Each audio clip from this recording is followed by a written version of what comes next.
다니엘 6장 6절 보겠습니다. 그리하여 이 총리들과 고관들이 함께 왕에게로 모여 그에게 이렇게 말하기를, 다리오 왕이여 영원히 사소서. 왕국의 모든 총리들과 총독들과 고관들과 자문관들과 군대 대장들이 함께 의논하여 한 왕의 규례를 수립하여 확고한 칙령을 제정했사오니, 즉 누구라도 30일 동안의 왕 외에 어떤 신이나 사람에게 청원하면 오 왕이여 그 사람은 사자굴에 던져놓는 것이니이다. 하나님의 사람이 있다고 한다면 반드시 하나님의 적들이 존재하지요. 하나님의 사람은 안팎으로 비난받을 짓을 하지 않기 때문에 어떠한 공격에 대한 그 요소를 발견할 수 없게 되는 것입니다. 유일하게 그 사람을 공격하는 방안은 성경에서 말하는 것이, 또 성경을 믿는 것이 죄가 되게 만드는 것이에요. 그래서 성경과 상충되어지는 법을 제정하고 그 법에 의해서 정죄하는 것이지요. 오늘날로 말하면은 무슨 행정명령을 내린다든지 또 인간 법정에 재판에 회부한다든지 그렇게 말하는 것입니다. 예가 두 가지가 나왔죠. 오스트리아에서 이 공개석상에서 카톨릭 교회에 반대하는 어떤 말을 할 경우 즉시로 경찰에 넘겨지지요. $1,000에 해당되는 벌금을 물어야 됩니다. 1년간 수감 명령이 떨어집니다. 둘 가운데 하나를 택해야 되죠. 그래서 로마 카톨릭을 공개적으로 비평할 때 발생할 수 있는 일이 됩니다. 이슬람에서는 이 샤리아법, 코란에 근거한 법에 의해서 이 모하메드를 비판하면 신성 모독법에 적용을 받게 되어지는 것입니다. 모두가 다 성경에 위배된 것이지요.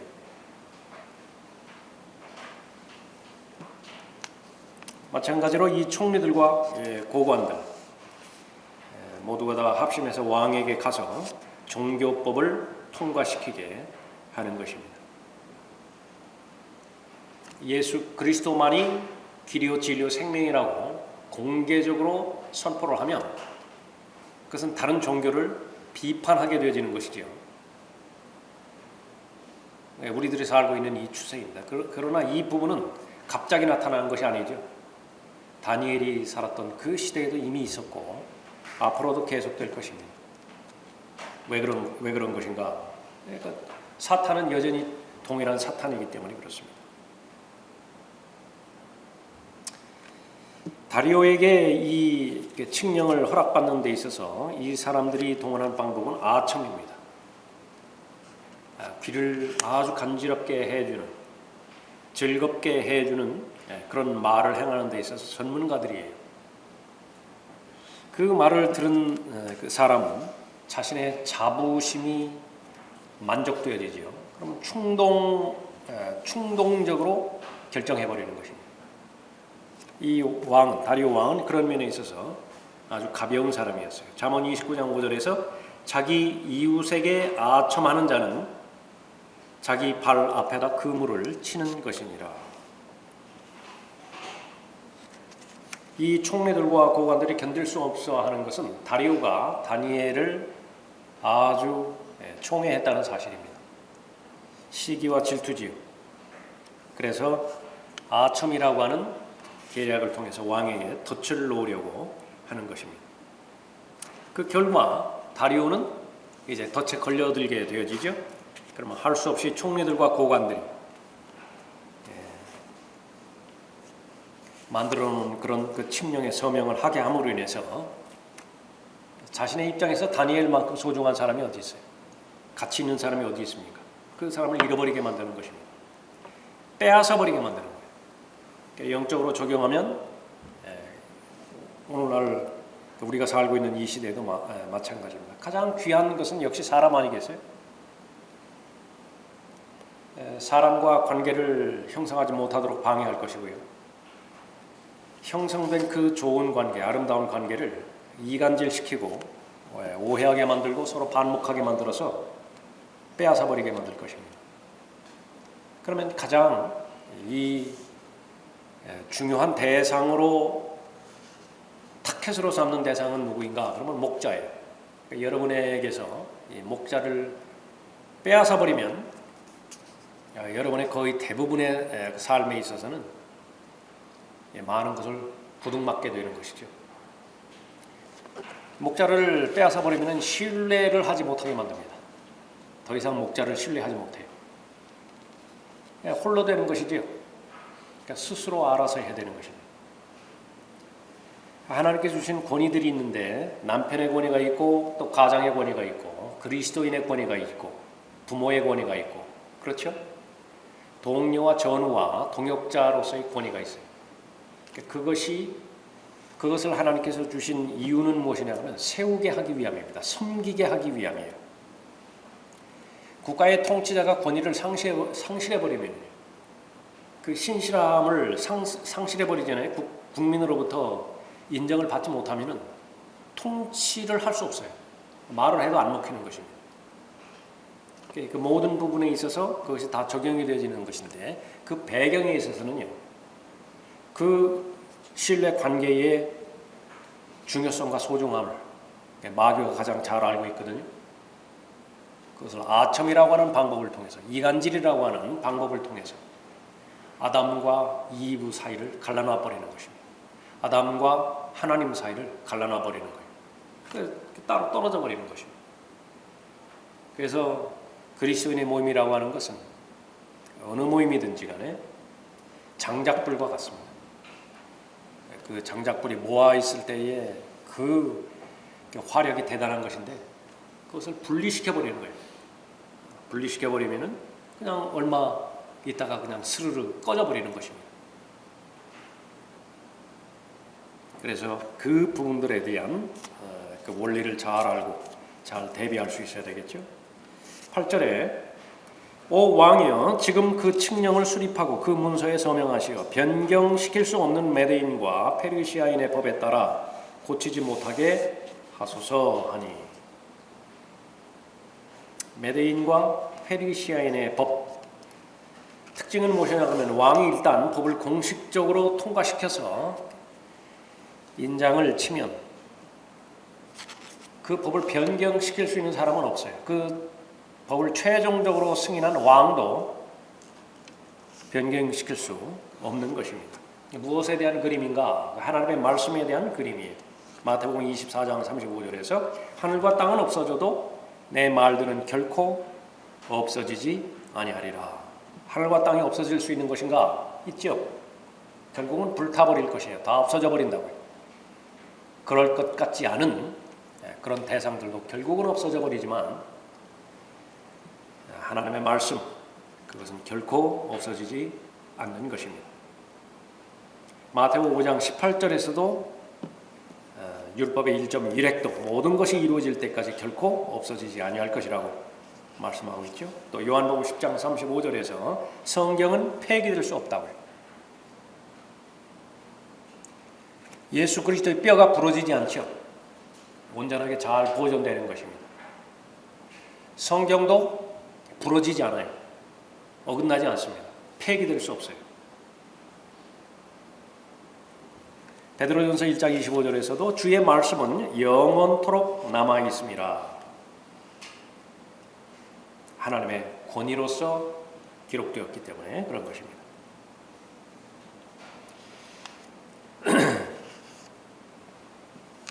하나님의 말씀은 예수 그리스도를 제외하고서는 누구라도 이 하나님의 계명을 문자적으로 잘 지킬 수 없죠. 첫째 계명에 해당되어지는 말씀이 너는 내 마음을 다하고 혼을 다하고 생각을 다하고 힘을 다하여 주 너희 하나님을 사랑하라입니다. 그러나 예수 그리스도로 말미암아서 예수 그리스도와 동행하지 않는 상태에서 이것이 가능한 것인가? 불가능하죠. 그러니까 예수 그리스도께서 오신 목적, 죽으신 목적, 율법이 요구하는 모든 요구사항들을 만족시키기 위해서 오신 것입니다. 그러면 그 율법은 죄에 대해서 정죄하는 것인데 그 결과는 죽음이에요. 누군가는 반드시 죽어야 돼요. 죄인 당사자가 죽어야 하든지 아니면 그 사람을 대신하여 누군가가 죽어야 되는 것이죠. 그러니까 예수 그리스도는 그러한 죽음으로 그러니까 율법 아래서 죽으신 것입니다. 죄 없는 희생제물이 되신 것이죠. 죄로 삼으셨어요. 그 목적은 분명하죠. 그러니까 하나님 앞에서 우리가 의롭게 되기 위해서 그렇게 하신 것입니다. 자, 거기까지는 하나님께서 행해 주신 일이에요. 하나님의 사랑이죠. 하나님의 은혜이죠. 하나님의 자비이죠. 거기에는 한계가 없습니다. 풍성하세요. 그러면 모든 사람이 구원받을 수 있는 것인가?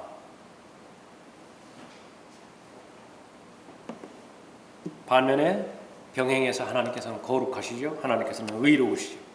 그 두 가지 성품이 다 만족되어야 됩니다. 그것은 바로 하나님의 은혜를 베풀어 주셨다고 한다면 그 은혜를 은혜로 받아들인 사람은 영접하는 사람이죠. 감사하는 사람입니다. 그럴 때에 비로소 하나님의 말씀이 이루어지는 것입니다. 변경시킬 수 없는 메데인과 페르시아인의 법, 다리오 왕도 변경할 수 없습니다. 마침내 서명하죠. 9절. 다리오 왕이 그 문서와 칙령에 서명하니라. 아첨은 계획을 세우고 잘 진행을 시켜가지고 마침내 목적을 이루는 것입니다. 그 결과는 무엇이에요? 그 사람이 잃어버리는 거예요. 영향력과 능력을 잃어버리는 것입니다. 다리오의 자존심은 높아질 대로 높아졌고 그 칙령에 마침내 서명을 하는 것입니다. 모든 계획이 다 이루어졌죠. 자, 10절 보겠습니다.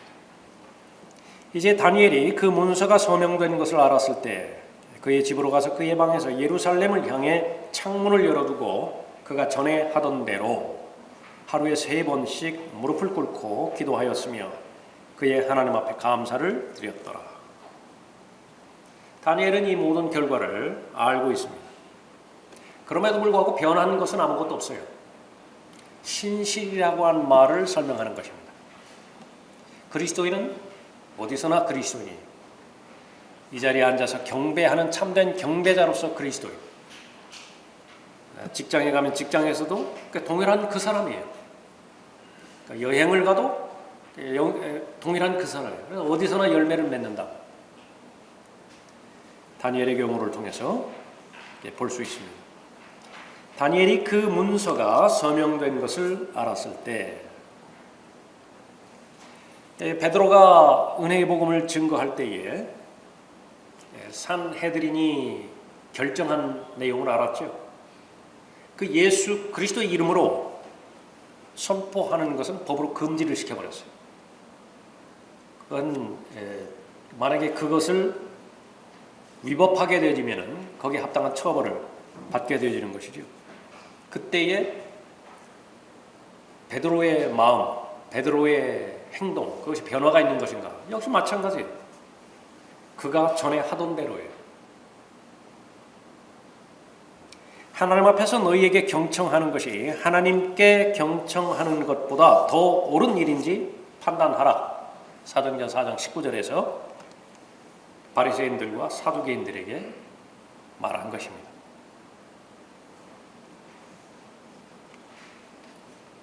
그리고 그 공의회가 의로운 심판으로 판단해야 한다고 그렇게 확신했던 것이죠.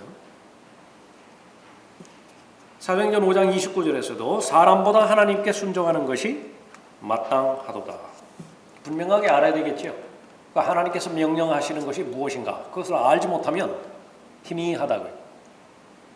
하나님께서 말씀하신 내용을 알았다 하더라도 확신하지 않는다고 한다면 타협할 것이라. 상황 윤리를 제멋대로 갖다 붙여서 변명할 그런 그 여지를 그렇게 만들겠죠. 그래서 이 부분이 의미가 있기 위해서는요. 다니엘의 경우를 보듯 베드로의 경우를 보듯 늘 하던 대로 성령의 인도함을 받고 성령으로 충만한 삶이 유지될 때에 하나님의 음성이 민감하게 받아들여지죠. 이것이 이제 혼동이 되면 어떻게 됩니까? 마귀가 쳐놓은 계략을 하나님의 인도하심으로 오판하게 돼버리는 것이. 얼마나 많은 경우에 그래요? 실제로는 악령이 능력이 있는데 심지어 하나님께서는 거짓말하는 영을 허락하시기도 하잖아요. 언제 그렇습니까? 그 마음의 자세가 잘못됐어요. 동기가 잘못됐어요. 그러면은 하나님께서 허락하시는 것입니다. 그런데 그 사람은 이제 어떻게 돼요? 하나님의 인도하심으로 받는 것입니다. 사울에게서 이미 하나님의 영이 떠나버렸죠. 사울을 포함해서 모든 백성들 그 사실을 전혀 몰라요. 이미 하나님의 사람이 아니라고 하나님께서는 판단하셔서 또 다른 왕에게 기름을 부은 후임에도 불구하고 다윗에게 기름을 부었잖아요. 몰라요. 사울도 몰라요. 이스라엘 백성들도 모르는 것입니다. 그러한 오류를 범하지 않기 위해서는 늘 매일매일이 소중한 것입니다. 그래서 우리가 살아가는 매일매일의 삶도 그래요. 어떤 대단한 일이 벌어지지 않는다 하더라도 정말로 하나님 보시기에 소중한 것은 그날 평상시에 일어나는 일들. 그것이 사소하게 보일지 몰라요. 그러나 하나님께서 보실 때는 가장 중요하고 가장 소중한 그런 일입니다.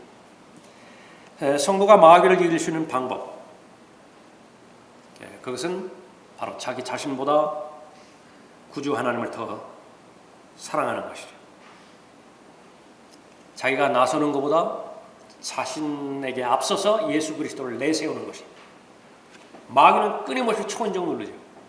띵동띵동 들어가겠다라고 하는 것입니다. 내가 나가서 문을 열면 백전백패예요. 다니엘보다 현명한 존재이기 때문에 그렇죠. 6,000년간의 관록이 그것을 입증한다. 어떤 사람을 대면해서 마귀를 이긴 대상이 없어요. 방법은 무엇이에요? 예수 그리스도께 부탁드립니다. 가서 문 좀 열어주시라고. 그러면 그건 백전백승이에요. 갈라디아서 2장 20절 말씀이죠. 그러니까 내가 아니라고요. 그러니까 예수 그리스도를 제시하면 되는 것입니다. 다니엘은 과도하게 저항하지 않았습니다. 데모하지 않았고 울분을 토로하지 않았습니다. 개인적으로 집으로 가서 전에 하던 대로 행했죠.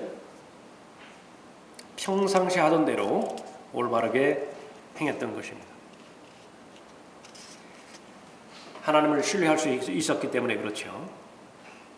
그래서 이 부분에 있어서 하나님께서 주시는 지혜 가운데서 어떻게 하는 것이 하나님을 영화롭게 해드리고 또 이 시간, 이 상황 가운데서 하나님께서 원하시는 것은 무엇인가 라고 하는 것을 잘 이렇게 분별을 해서 행동을 할 수 있어야 되는 것입니다. 이 강박관념에 걸릴 수도 있어요. 그리스도인이라고 하는 사람들이.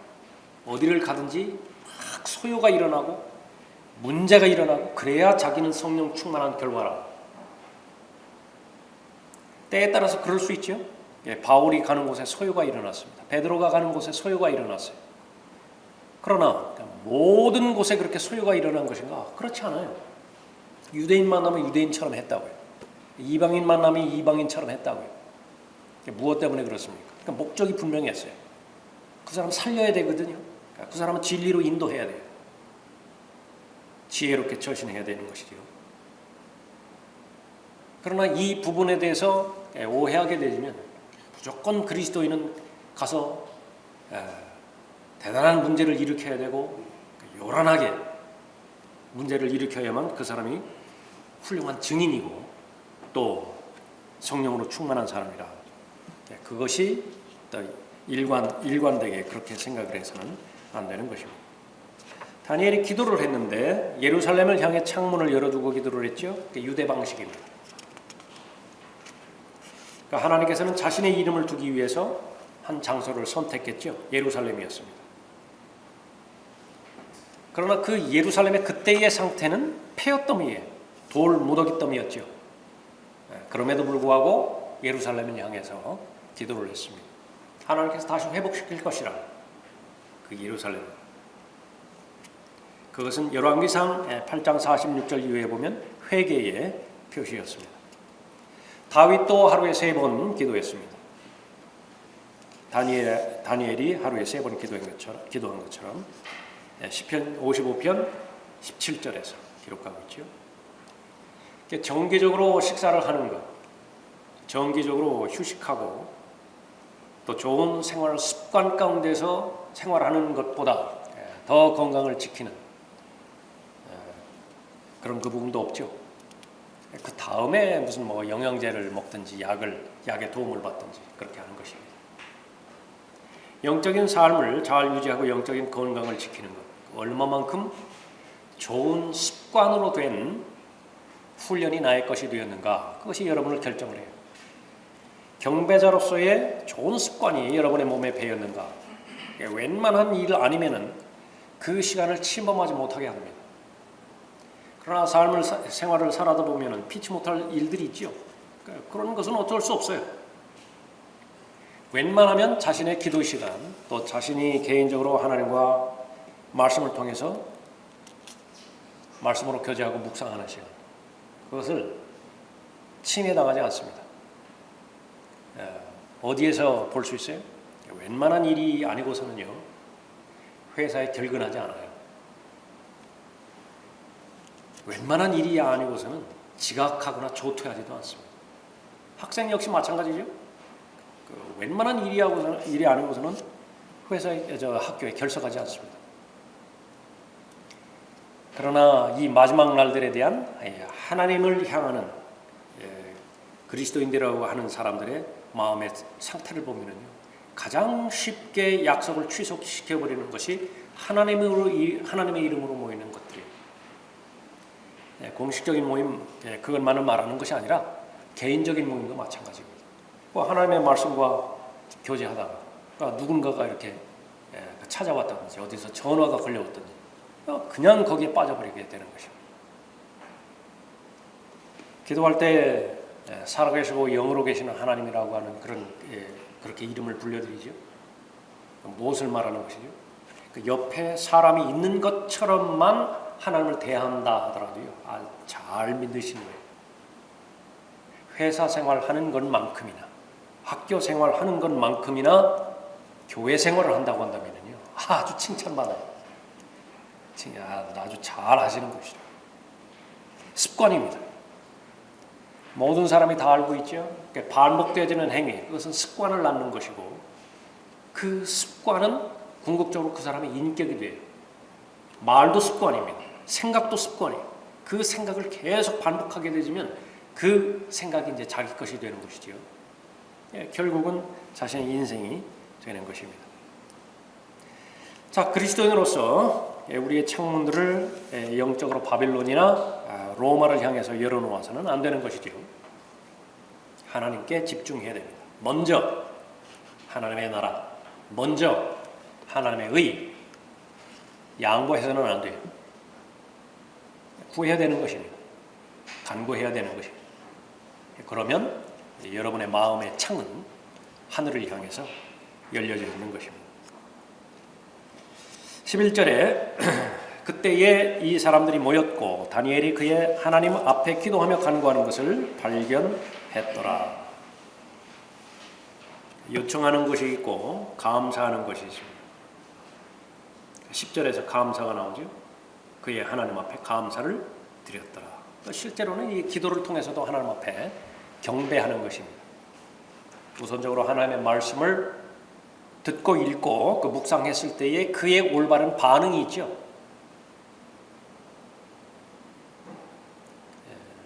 군대 용어로 말하면 복명복창입니다.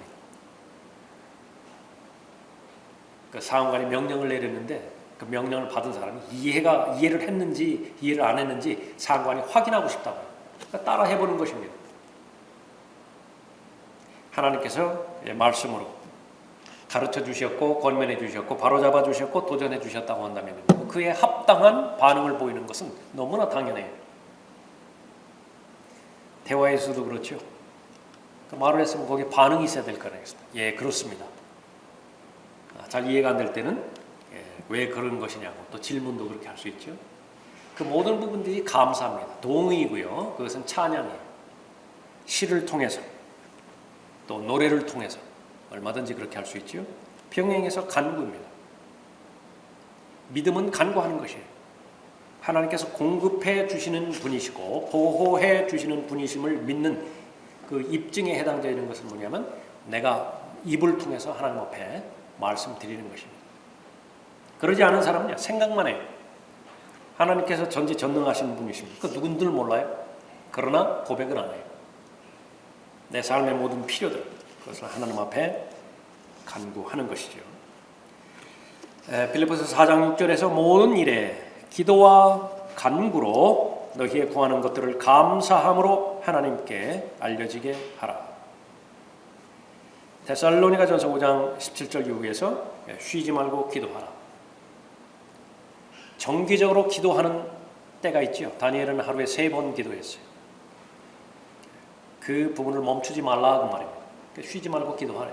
지속적으로 끈기 있게 기도하라. 모든 일에 감사하라. 결국은 기도와 감사는 같이 가는 거예요. 12절에 그 후 그들이 나와서 왕의 칙령에 관하여 왕에게 구하기를 오 왕이여 왕께서 누구든지 30일 이내에 왕 외에 어떤 신이나 사람에게 청원하면 사자굴에 던져 넣을 것이라는 칙령에 서명하지 않으셨나이까 하니 왕이 대답하여 말하기를 변경시킬 수 없는 메대인과 페르시아인의 법에 따라 그것이 사실이로다 하더라. 다니엘이 멈추지 않은 것은 기도를 멈추지 않은 것입니다. 어느 때나 상관없이. 사자굴에 던져지는 것이 기도 때문에 던져지는 것이에요. 그런데도 그 기도를 멈추지 않는 것입니다.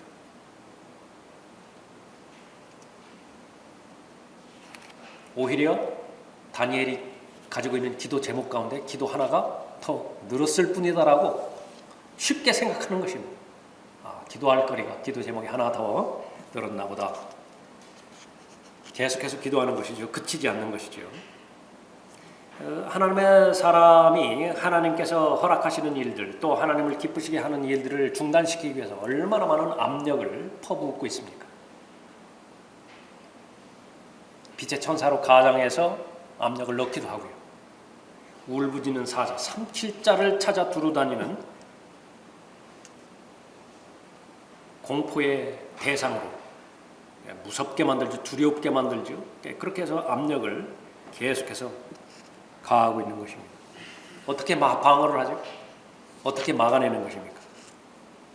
그 비결은요, 그 위기가 닥칠 때에 있는 것이 아닙니다. 그건 이미 늦어버려요. 평상시에 충전이 돼 있으면 돼요. 그래서 그리스도인은요, 하나님의 영의 인도함을 받을 때가 가장 좋은 때입니다. 모든 일이 잘 돌아갈 때 그때 잘 대비하는 것입니다. 실행하는 것입니다. 각 사람마다 약한 부분도 있고 강한 부분도 있죠. 훈련 받은 부분도 있고 훈련 받지 못한 부분도 있어요. 약한 부분을 공격하면 쓰러지게 되어 있습니다. 육신의 정욕과 안목의 정욕과 생의 자랑이라고 하는 3가지 부류 가운데서 유달리 약한 부분이 있어요. 어떤 사람은 돈에 대해서는 그렇게 약하지 않아요. 그러나 육신의 정욕에 대해서는 아주 약하다고. 어떤 사람은 아주 거짓말하는 데 있어서는 너무 약해요. 믿은 지 오래됐지만 거짓말이 아주 습관이 돼버렸다. 본인이 아주 너무 괴로워하는 것입니다. 그것을 알았다고 한다면요, 내가 지금 거짓말에 노출되기 전에 하루를 시작할 때에 우선적으로 하나님 앞에 당부드리는 것이에요. 그때는 어떤 때죠? 모든 것이 잘 돌아가요. 지금 아무 영향이 없어요. 영적으로도 압력을 받지를 않아요. 그때에 하나님 앞에 우선적으로 아뢰고 오늘 하루를 부탁드리는 것입니다. 오늘 하루 제가 이 거짓말로부터 유혹으로부터 보호해 주십시오. 그렇게 하고 시작하는 것이에요. 그러니까 최상의 방법인 거예요. 다니엘이 사형 선고를 받았죠. 그럼에도 불구하고 기도할 수 있습니다. 이것은 아무나 할 수 있는 일은 아닙니다. 그 비결은 어디에 있습니까? 기도하는데 훈련되었기 때문에 그래요. 그래서 궁극적으로 가정에서 행해야 되는 책무와 교회, 지역교회 역시 마찬가지. 각 성도 개개인을 구비시켜주는 데 있어서는 말씀의 사람과 기도의 사람으로 만드는 데 있습니다. 혼자 있을 때 말씀으로 교제하는 사람이에요. 외롭지 않습니다. 그 사람은. 혼자 있을 때에 기도로 하나님을 만날 수 있는 사람이고요. 그 사람은 좌절되지 않아요. 지금 다니엘만큼 죽음이 바로 눈앞에 다가오는 것만큼 큰 사건이 어디 있겠어요. 그러나 기도의 사람으로 이미 훈련이 돼요. 언제부터 훈련이 됐죠? 소년 때부터. 다니엘 1장을 통해서 우리가 잘 살펴봤습니다. 그 부분이 비결인 것입니다. 또 모든 것이 내가 받은 것 가운데서 하나님으로부터 받지 않은 것은 아무것도 없다고 고백을 하죠. 그것을 인정하는 사람은요, 돈 때문에 어려움 당하지 않아요. 물질적으로 어려움 당하지 않는 것입니다. 다니엘은 전에 하던 대로 하나님께 기도를 했습니다. 총리들과 고관들이 다니엘을 잡기 위해서 모였죠. 추측했던 대로 다니엘은 계속 기도를 했습니다. 왕에게 고자질한 그 결과 왕도 어쩔 수 없이 다니엘을 사자굴에 넣을 수밖에 없었던 것입니다.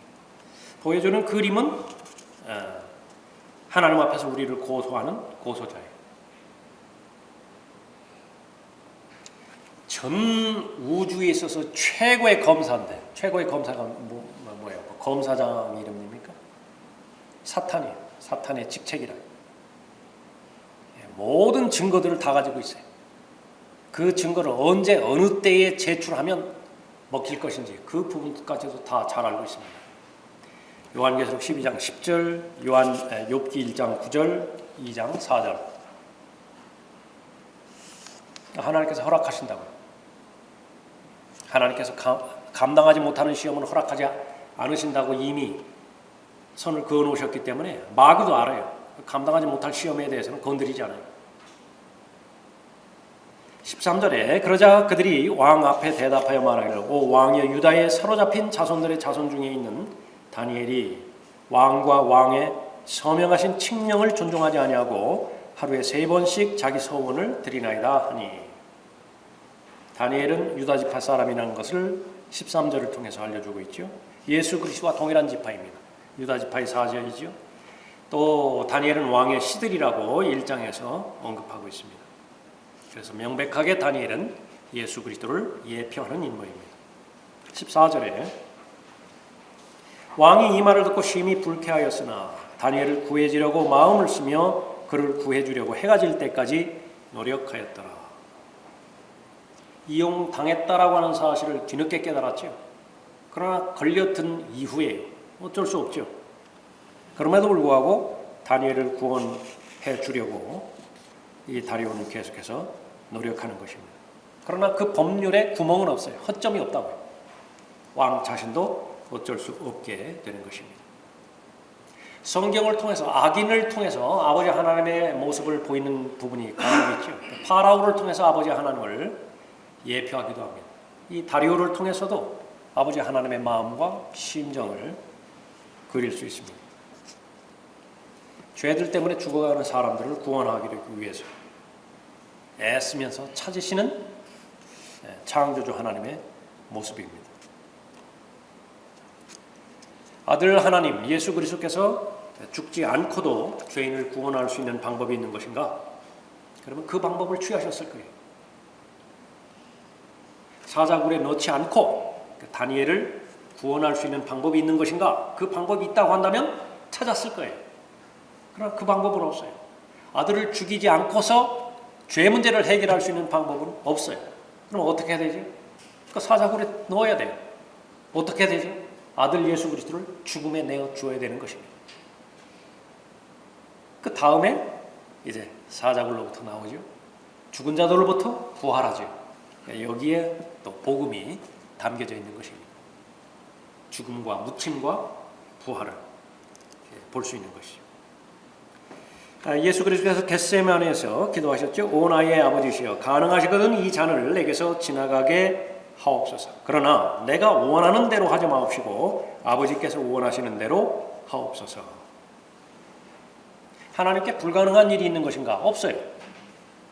하나님께는 모든 것이 다 가능한 것입니다.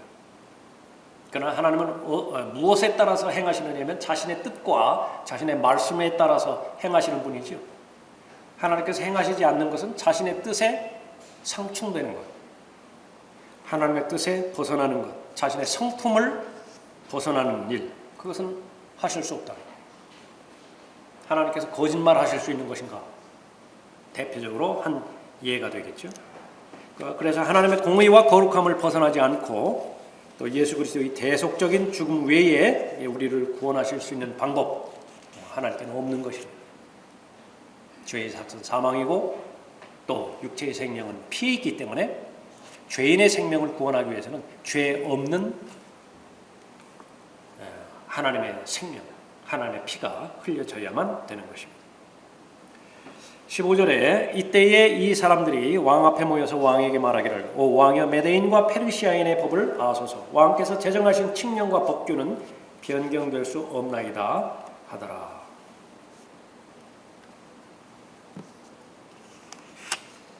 사도행전 2장 23절에서 예수님께서 하나님의 정하신 뜻과 미리 아심을 따라 적들에게 넘겨졌다고 말씀하죠. 동일한 맥락에서 볼 수 있습니다. 16절에 그러므로 왕이 명령하니 그들이 다니엘을 끌어다가 사자굴에 던져 넣더라. 왕이 다니엘에게 일러 말하기를 내가 늘 섬기는 내 하나님 그분이 너를 구해내시리라 하더라. 다리오의 그 소원을 이룰 수 있겠죠. 그러나 이 말은 이렇게 했지만은 그러나 이 믿음은 불확실한 믿음입니다. 과연 그렇게 할 수 있겠는가 이렇게 보는 것이죠. 다음날 아침 사자굴로 달려갔죠. 다니엘에게 계속해서 부르짖었던 것입니다. 19절 20절에 관련된 그런 내용들입니다. 구원에 있어서 하나님의 뜻과 목적에 이렇게 맞아야 한다는 사실을 다시 한번 재확인합니다. 예수 그리스도께서 구원을 이루기 위해서는요, 반드시 십자가를 통과해야 됩니다. 십자가의 고난, 수치, 공포, 그것을 반드시 통과해야만 되는 것입니다. 그러나 그 십자가를 통과할 때에 아버지 하나님으로부터 받은 약속, 그것을 간직하셨죠. 사망의 고통에서 풀어 살리실 것이라고 하는 약속입니다. 그래서 즐거움 가운데서 십자가를 견디셨던 것이죠. 17절에 돌을 굴려다가 굴 입구를 막고 왕이 자신의 인장과 그의 귀족들의 인장으로 봉하였으니 이는 다니엘에 관한 그 목적이 변경되지 못하게 하려 함이더라. 계속해서 그 복음에 관련돼서 연관시켜서 살펴볼 때에 돌을 굴려다가 굴 입구를 막았죠. 마가복음 15장 46절에서도 예수님께서 묻히셨을 때에 무덤 문에 돌을 굴려서 막았습니다. 빌라도가 그 위에 봉인을 했죠. 17절에서도 그 귀족들의 인장으로 봉하였으니 연결이 될 수 있는 부분입니다. 그래서 요한복음 5장 39절에서 예수님께서 성경을 상고하라 그렇게 언급하고 있죠. 왜 그렇습니까? 그 성경은 나에 관하여 증거하고 있습니다. 성경 공부, 구약에서 예수 그리스도를 찾는 일입니다. 성경 공부, 구약에 예언된 그 예언이 바로 예수 그리스도의 초림과 재림에 관련돼서 어떻게 성취가 되어지고 실현이 되어지는 것인가 찾는 것이죠. 그 모든 부분들이 예수 그리스도를 계시하시는 예수 그리스도의 계시인 것입니다. 얼마나 많은 예표들이 있고 얼마나 많은 상징들이 있습니까? 얼마나 많은 그림들이 있어요. 성령 하나님의 조명 가운데서 또 신약 성경의 조명 가운데서 그 모든 것을 다 찾아낼 수 있죠. 자, 오늘은 여기까지 하겠습니다.